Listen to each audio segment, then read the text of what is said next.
There's been a tendency among Democrats to get exasperated at the American people for not voting their material interests, for policies that would help them better their conditions. They wonder, as the title of a book raising the concern goes, what's the matter with Kansas?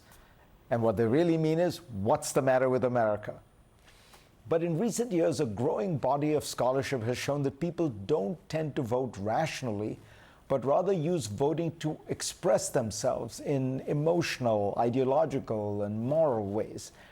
This view of human behavior, which I would associate with scholars like Daniel Kahneman and Jonathan Haidt, sees elections as involving a great deal of intangible intuition and passion. Voters choose from the gut and then rationalize their choice, consciously or not.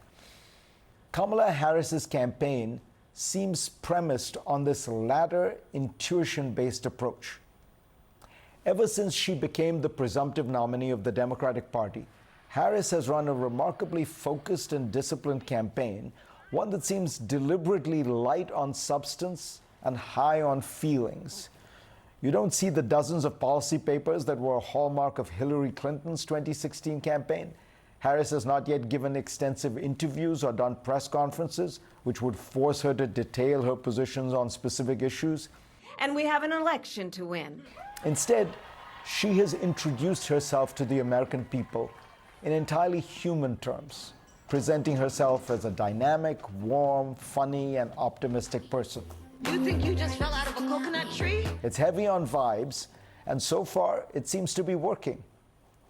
Her running mate pick follows the same pattern. The practical choice would have been Josh Shapiro. He is a smart, effective, popular governor of the swing state with the most electoral votes. The math makes sense. Instead, she chose the governor of a bluer state, but one who projects an image that has resonated throughout the country. A folksy, affable, kind-hearted man. The Tim Walz pick reminds us that sometimes EQ is as important as IQ. This is a turning of the tables. Donald Trump and the Republicans have tended to be masters of the politics of emotion, emphasizing strength and evoking fear. But for now, Harris's hopefulness, the sense of joy that Walz speaks of on the campaign trail, appears to be dominating. There's also a turning of the tables in another sense.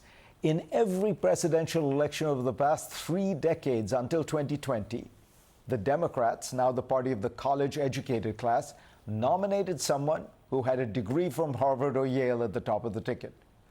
But now Harris and Walz are continuing the turn away from the Ivy League begun by Biden and Harris. And it is the Republicans who have an all-Ivy ticket with one billionaire and one venture capitalist. Watch Tim Walz's video during his first campaign for governor, giving voters tips on how to fix a burned-out headlight harness with an $8 part. It's hard to imagine Barack Obama doing that. So far, the Harris approach has allowed her to right the sinking Democratic ship.